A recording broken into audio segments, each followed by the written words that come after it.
माझं नाव निर्गुणबाई. बर, काय सांगता येईल ह्या तुमच्या घरामध्ये जी ही विहीर आहे हो आता तुमच्या समोरची या हो. ठिकाणी पाणी सुद्धा आहे, हो. काय ह्याचा इतिहास काय तुम्हाला माहिती आहे? आमचा इतिहास का, आमचे सासरे होते, आज सासरे होते. बरं काय नाही, ती पाया खोंदीत होते आणि बाबाने आमच्या घरीच यायचं. बाबा आमचेच. मग त्यांनी सांगितलं, बाबा पाया खंदालास आणि इथं पाणी आहे आणि तू खंद. आणि ती आमच्या सासऱ्याने म्हणायचं, दादा कायच पाणी? अरे मी आहे बाबा, खंद. म्हणजे आणि थोडं खणलं का पाणी लागलं. बरं, आता किती खोल आहे? हे 7 फूट. 7 फूट. कायम पाणी राहते याला? कायम बाबा. पहिले जुने लोक मला सांगत होते की माय दुष्काळ जरी पडला होता म्हणे, बघा तांब्यानं पाणी भरीत होते म्हणे, इळबर मध्ये घागरीनं, आणि एक घागर न्यायची म्हणे सगळ्यांनी. आणि बाबांनी इथलच पाणी घालायचं, देवाला जातच नव्हते कुठं. घोंगडं पांघरून यायचे आणि पाणी न्यायचे, झड असो पाणी असो काय असो, इथलच पाणी न्यायचे. हो. आणि मग आता ही जी विहीर आहे, या विहिरीतलं पाणी आता वापरात घेता तुम्ही का नाही? हो. कशासाठी घेतो की? वापरण्यासाठी. हा, देवाला. देवाला. हा, कुठं जरी पाणी नसलं तरी इथलंच पाणी असते बाबाच्या अभिषेकाला देवाला. हो, इथलंच नेतात लोक, काहीच नाही.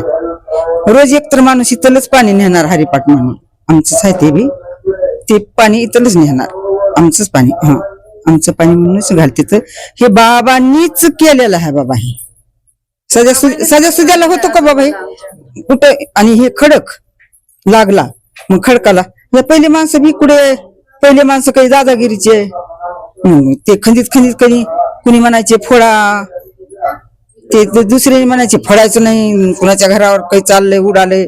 मग तिथूनच बंद केलं आमच्यानी. दगड आणले, असं बांधून घेतलं, बाबाला पाणी घालाय ठेवलं. हा, बाबांनी याचं आमच्या सासूला सासऱ्याला बोलायचं, बाबा आम्ही आमचा हे प्रसाद बाबायचाच आहे, आम्हाला आशीर्वाद बाबायचाच आहे.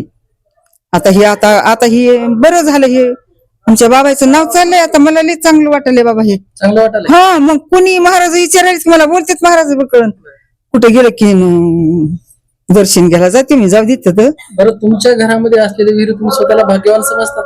मग भाग्यवानच हवं आम्ही, भाग्यवान आम्ही, हेच धन मानित आहोत. आम्हाला दुसऱ्या धनाची गरज नाही बाबा, बाबा सोडून. आमचे एवढे बाबा सोडून आम्ही कुणाला मानाव, सांगा बरं मला तुम्ही. आणि मी आता बाबाची वारी करते, मी आज एवढी चलायना तरी मी वारीला जातेच पायानं पंढरपूरला. हा, आणि तर काही दुखत नाही माझं. चल घरी दुखत, तुला वाटायला दुखत नाही काही? दुखत नाही, दुखत नाही वारीला गेलं का.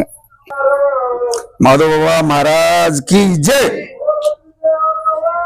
मानाजी बाबूराव दैफळे यांच्या घरातले विहीर 7 फूट बाय 5 फूट.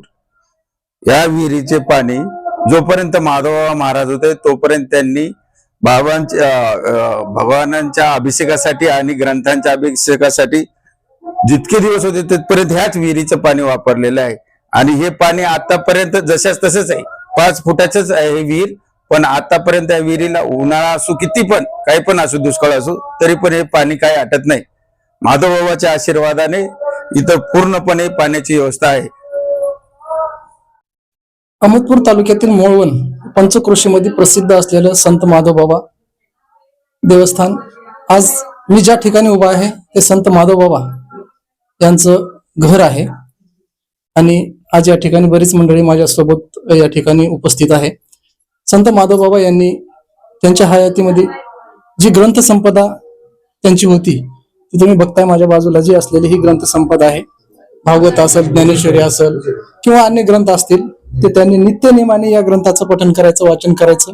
अशा संत माधवबाबा यांच्या मी घरी आहे. माझ्यासोबत या घरची मंडळी आहे. ज्ञानोबा श्रीराम दैफळे. काय सांगता येईल आता सध्या या ठिकाणी बरेच काही किस्से या ठिकाणी मी ऐकलेले आहेत. त्याचबरोबर विहिरीचा असेल किंवा इथली ही जी ग्रंथसंपदा आहे ती माधवबाबा यांनी वाचन करीत होते. हा, हे वाचन करत होते. आणि ज्या टाइमला तिला बिदरच्या कोर्टामध्ये खेचण्यात आलं ते बाबा पंढरपूरला गेले. आणि इकडं पांडुरंगाने अवतार धरून तिच्या नावानं तुका माधव हजर आहे का म्हणल्यानंतर देवरूपी माधव हजर झाले. तीच मोडीमधले तिचे फैसल्याचे कागद आहेत या ग्रंथातच आहेत. आणि ती कागद तिथं तिच्या ज्ञानेश्वरीत निघाले. मग हे माझे आजोबा पडतात.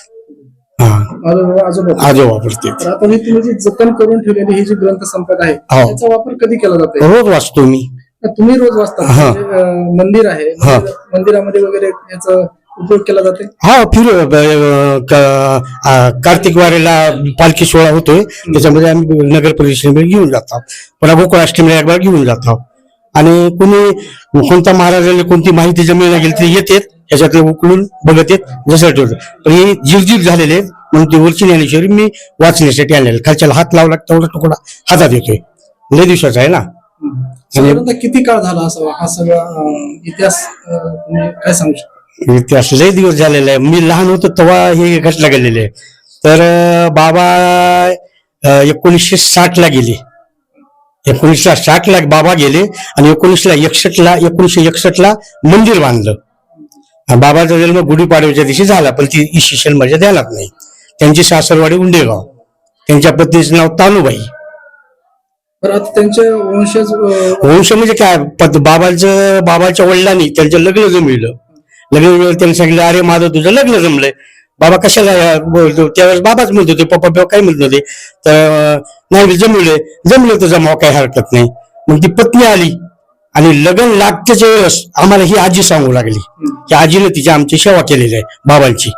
मग ते आजी सांगू लागले असं असं घडलेलं. मग ते आमच्या द्यायला त्या आम्हाला तेव्हा कळत नव्हतं. तर बाबा म्हणले तू माझ्या संग लग्न करालीस, मंगलाष्टका चालू झाल्या, जर तुला माझी सेवाच करावं लागेल, दुसरं माझ्यापासून तुला काही मिळणार नाही, मला तुझं काहीच नाही. तिने म्हणजे माझ्या बापाने इथं तुमच्या पदार्थ बांधलेला आहे, मी तुमची सेवाच करून राहील. त्याच्या आधीच बाबाची पत्नी निघून गेली. म्हणजे माधवबाबांनी संसार त्यागलेलाच होता. तर आपण एकंदरीत हा इतिहास बघितला आहे या ठिकाणी मोळवण या गावातील माधवबाबा यांचा. त्यासाठी मी भीमराव कांबळे, अहमदपूर, जिल्हा लातूर.